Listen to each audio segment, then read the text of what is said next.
Good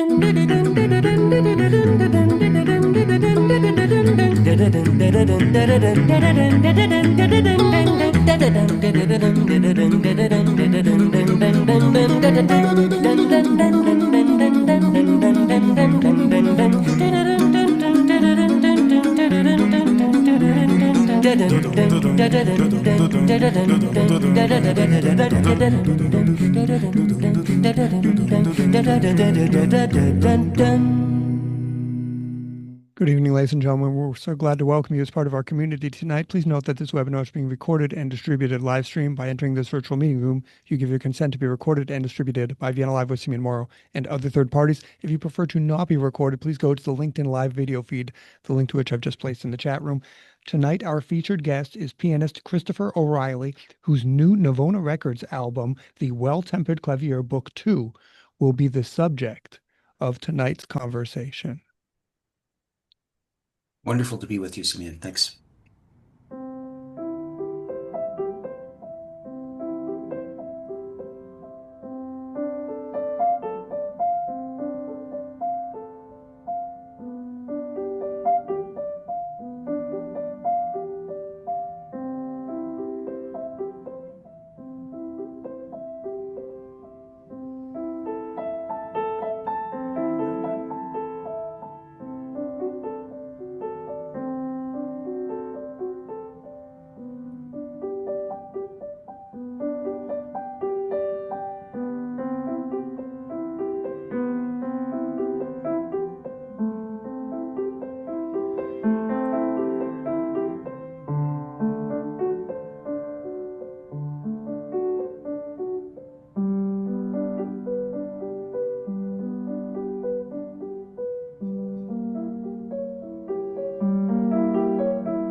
Welcome, Christopher.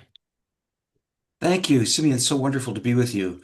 So interesting to see that concert video. I don't wear rings on my fingers, and nor do I have a ponytail anymore. My wife would never stand for that, nor my vocalizing while I perform. Christopher, so tell us the story of when you first heard J.S. Bach's The Well-Tempered Clavier. Well, this goes back to my early childhood, and my teacher, Lily Simon, was a great believer in Bach studies. She also studied with Bartok, so I think there's a wonderful Hungarian tradition of being quite reverent of the masterworks of J.S. Bach. I think the first piece I studied from the Well-Tempered Clavier was the C minor Prelude and Fugue from Book 1. I remember that, and of course it came back much more quickly when I readdressed it now in my latest immersion/obsession. Okay, let's tell us before we listen to Bach's C sharp minor fugue from Book 1. Tell us a little bit about what we're going to hear. Well, the C sharp minor from Book 1 is, I know it as the triple crucifixion fugue. It has three subjects, and I learned so much from what Bach named each of the subjects in this fugue. The first one in half notes and whole notes is labeled Ave Verum Corpus, Christ on the cross, and it in fact describes a cross in its musical nomenclature. In other words, also very much like the name Bach, B, which would be B flat in European nomenclature, B flat, A, C, and then H, which would be bemol, B natural. So that forms a cross. That's what's known as a chiastic motive. And so that is, C sharp minor, C sharp, B sharp, E, D sharp is the first subject. And so what you have is if you draw a line between the first and third notes and the second and fourth notes, it forms a cross. So this is the first subject. The second subject, I learned so much from this because uh, when we go from half notes to eighth notes or 16th notes in a Beethoven sonata, it's quite clearly a designation of more excitement. But the second subject, which comes in very soon, is uh, unde fluxit sanguine, which is streams of healing, which translates as tears. And so this falling the falling uh, tetrachords that make up the eighth notes, the falling eighth note, the sighing eighth notes. This is not excitement. It's more expressiveness. I mean, that was the big lesson that this piece taught me, was that when it gets twice as fast, it doesn't get twice as excited. It gets twice as expressive. So unde fluxit sanguine, followed by the third subject, which is very hammer stroke, like Beethoven Fifth or something, and that is um, the nails and the spear, uh, which is cuius latus perforatus. So you have each of these subjects with a religious resonance, and Bach actually names each of these subjects. So it's spoiler alert. That's what you're going to hear in the C sharp minor fugue. Let's have a listen. Here it is.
Haunting. Tell us how did you decide to record this incredible work? Hasn't the Well-Tempered Clavier, it's been recorded by everybody. I mean, the iconoclasts of pianism, the most traditional. Why hasn't it been exhausted of possibilities? Why did you decide to record it? Well, I think there were the revelation that I found made my recording, my essaying this great work essential was listening to my favorite period conductor, Nicholas Harnoncourt, on my iPod, and reading John Eliot Gardner's book, Music in the Castle of Heaven, which is sort of a biography of Bach, but also it's a traversal of the work which John was on tour with. And the revelation I came away with, first thing was Bach was essentially a composer of vocal music. composer for the most expressive instrument we know. And so the whole argument about whether it was all right to play it on the piano or the harpsichord or whatever becomes ephemeral if we really go straight to the idea of voice, always voices. I mean, even when we play a chord on the piano, it's important to hear that as a alchemy of three voices. And you can make all kinds of decisions about how long to hold each voice, et cetera, et cetera. So I basically ended up devising a whole uh, mode of playing that not only affected how I played Bach, but affects everything else that I play. The confluence of voices. We can talk more about the philosophy behind it in a moment, but that's what really led me to do this. I wanted to have I wanted to show intent and this lyrical spirit, the lyrical impetus really was foremost in my study, my continued study of the work. Tell us a little bit about the Bach D major fugue from Book One we're about to hear. Yes, this is a favorite of mine, and it's because it's what I call a century fugue. It's not much in the way of counter subjects, Simeon, but the each half of the subject, first the repeated note, and then the curly Q filigree resolution, three notes there, three notes there. Either half of that subject, the repeated notes or the filigree, appears a total of 100 times in the course of this fugue. And of course we know everything in Bach is intentional, so I just find that an extraordinary thing. I mean, so and you don't really notice the idea that the counter subject, there really is no counter subject to speak of. It is the only fugue that I can show that really lacks a counter subject. It's all the subject, but different permutations of each half of it 100 times. Let's have a listen. Here it is.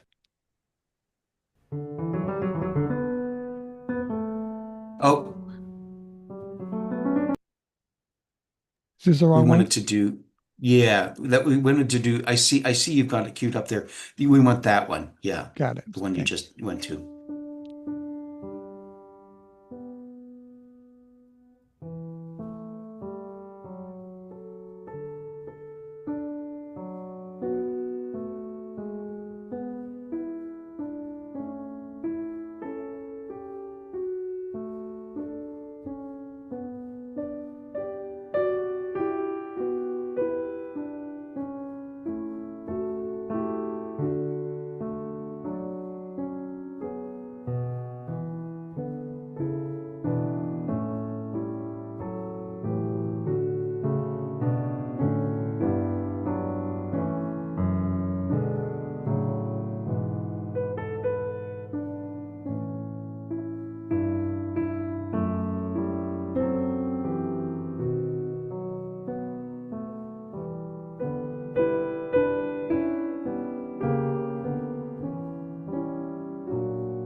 lovely.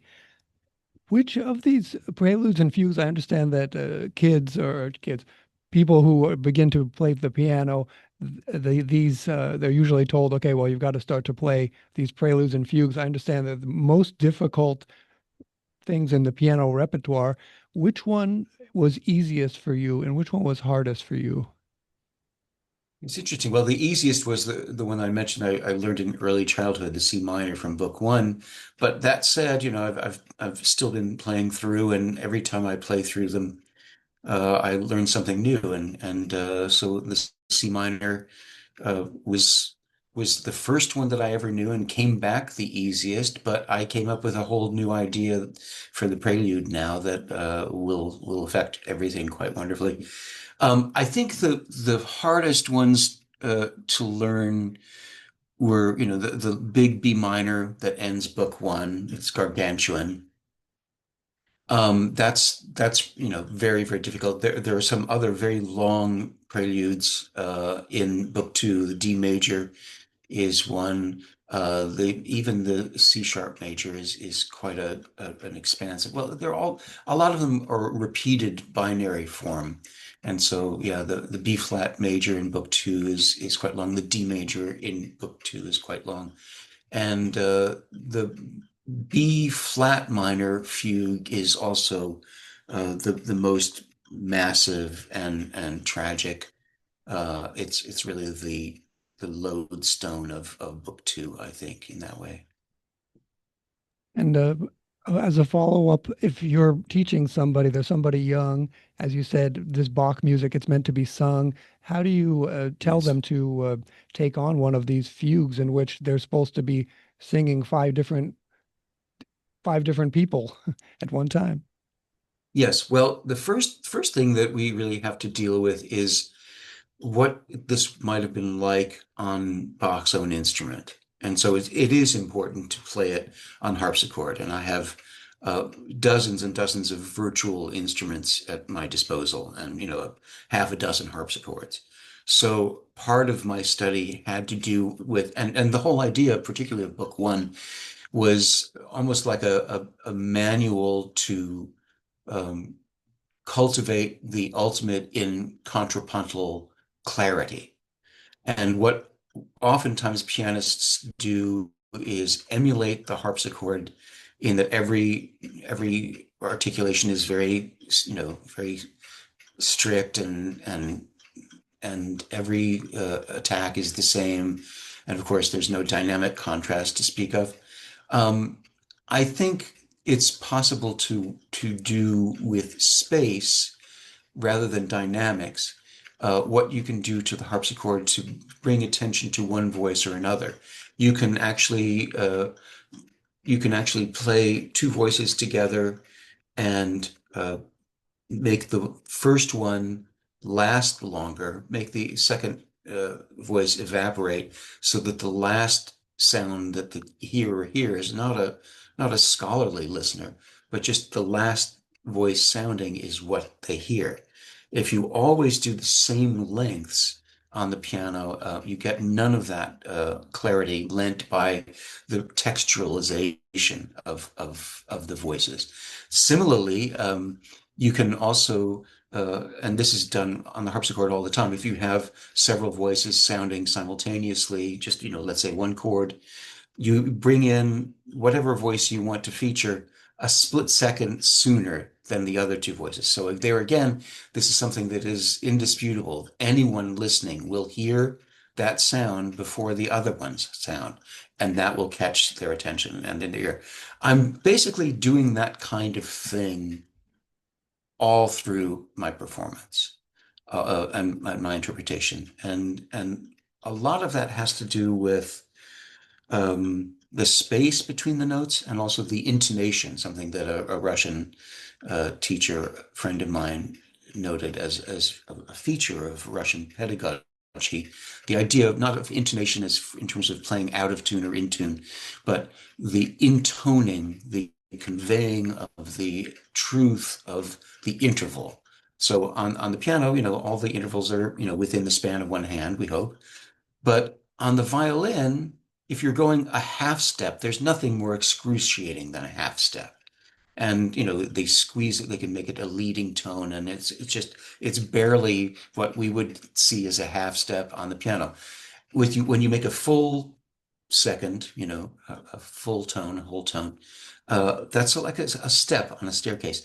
If you're going for a wider interval, that demands more space and more time to convey that feeling. It's very easy to play a minor sixth on the piano. It would be very difficult. It would be a challenge to make it happen vocally. And so that kind of projection of that kind of space is very, very important and essential to my whole enterprise. Wow. Okay, let's listen to this is the last fugue from book two.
Wow, how exciting. So this brings us to the philosophical part of our conversation. In the liner notes to the Well-Tempered Clavier Book 2, you write, quote, "Ma is a Japanese term that encapsulates a profound aesthetic of space and time, translating as the space between.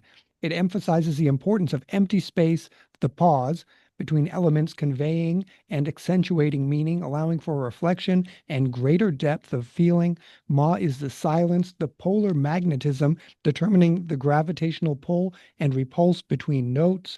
It is the pulse, it is the pause at the deepest point of a Japanese bow, the pregnant void in an ikebana floral arrangement. Ma makes room for enhancing understanding, a universal concept Ma applies to every aspect of aesthetics and life and is intrinsically applicable to the music of Johann Sebastian Bach." End quote.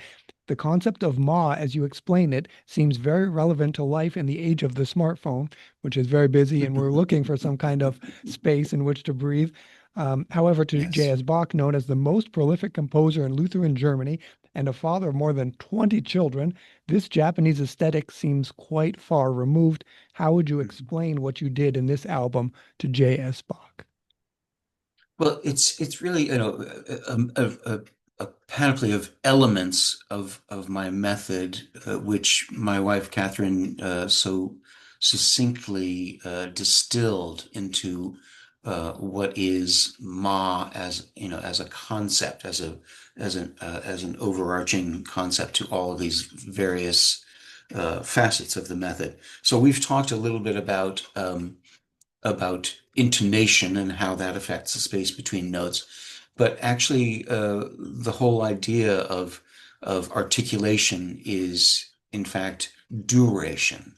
And so I'm saying, I'm making contrasts and different spacings between voices dynamically, but most schooled by my harpsichord studies by the space and by the contrasting articulation of each voice. I'm almost, if two notes are legato in one voice, two notes have to be staccato in the opposing voice.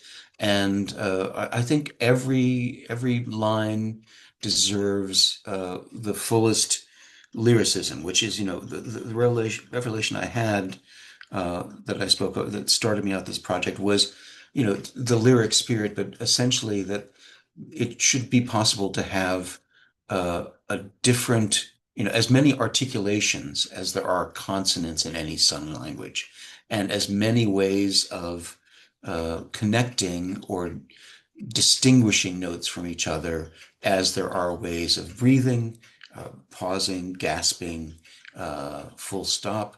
So all of these have to do with the physical space, the emotional space, the contrast between voices, the true counterpoint based on, the last voice sounding, things like that, that really, speaks to the whole process and method of my interpretation. And for the maw, tell us a little bit about what we're looking at and how that applies also to Hmm. jazz box music.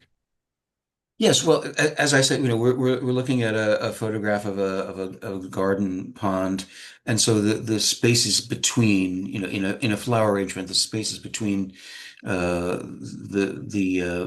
flowers in a vase, or in this case, the not negative space, but the space between the lotus leaves and the ferns and the rippling of the water. All of that it has a spatial characteristic. And so I occupy, I try and make my method as fluid as possible. The one other thing that has to do with time and space, and the spacing being a very intentional thing, is that I for many years collaborated with young musicians on an NPR program that I hosted. And they would come, let's say a violinist would come to their, cadenza in a Wieniawski piece, and they would have put up a good head of steam, and they would go headlong, even though that there were many places that were even more difficult and challenging in the cadenza. And I would stop and say, the cadenza is your moment to be the master of space and time. It is the composer's way of saying you're not coordinating with any conductor or ensemble, you are on your own. So if you want to make that breaking of a chord more expressive and less just virtuosic, or if you just want to spread something or really reach for, those fingered tenths, take a split second, we are with you. Something's happening that is not part of a cosmic click track metronome. And so I came away from that and thought that, well, even in Beethoven concerti, there are a couple of, not only the cadenza, but a couple of measures here and there. Well, gosh knows the opening of the fourth piano concerto of Beethoven. We're on our own completely. There is no metronome. There is no conductor. There is an implicit pulse, but we are creating the fabric of time and space in that moment. And so I extrapolated it one more time to the whole idea of solo music. We are not coordinating with anyone. We are making our most important mission the conveying of the truth of these intervals in a lyrical way. The spacing between notes is affected by more involved harmonic motion. We can really look at a Bach, fugue or a prelude, for instance, like the C major of Book One. The harmonic language is very static and very peaceful. But there are moments in a fugue that become so chromatic, the harmony, the prevailing harmony switches on every eighth note. And so when Bach does that, there are only, there's only one thing you can do. You have to spread those so that they have their impression. They make their manifestation. It demands more time. I feel that Bach is always showing us when those complexities come up, but we really have to honor them. Also, I think when we, you know, go into a dynamic situation where there are only two voices, it's usually not a fair assessment to say that they're going to be fortissimo, like, a couple of trombones. The one other thing is when we have long notes in Bach, I think it's essential to think of the space between that resounding note, which we really must hear because he's notated it through a measure or two, and everything from there has to accommodate that. So it's not necessarily a great place to make a huge crescendo. The idea of slurs, which is something that we don't really pay much attention to. It has to do with, the slurs over a four-note group presupposes a sort of well, on the harpsichord, it would mean they would hold all four of those notes down for a second. The slur was sort of the precursor of the damper pedal. These notes belong together. These notes create a smoothness. Also, in terms of time, a four-note slur, there would be an impetuosity through that. And most importantly, the end of a slur is always a decrescendo, always a dying out, very much like in the Baroque violin repertoire. That space between the inception of a slur and its release, its relief, is something that I think about constantly, and I think by and large is something unique to my outlook. Let's have a listen to our final track. This is a video to the Book 2 Prelude and Fugue in C major.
Lovely. Are there any questions? Would anybody like to say anything to Christopher, ask his opinion? Dr. Davis would. Hi, Dr. Davis. I think you can hear me now, correct? Yes. First of all, very, very I can't stop saying very enjoyable. Oh, I'm Fantastic so glad. feeling and playing. A funny thing crossed my mind, and I used to play uh, accordion, piano, violin, but that's a few years ago. Some can let you know how many years ago that was. But on some of the stuff of Bach, which is deeply thought provoking and makes your mind go into different spheres, have you ever tried playing it at half the speed? In other words, a quarter note, give it a half note, etc. And I was just wondering how that would feel and sound. I think it's actually a very it's a wonderful idea that you brought that up. It really has a lot to do with how I deal with the passage of the notes. If you talk about playing twice as slow, the way I learn something or the way I work up something is, we often do a passage three times and pat ourselves on the back and go on. My idea is to slow, slower, slowest. So you actually do it slightly under tempo the first time. The second time, absolutely twice as slow.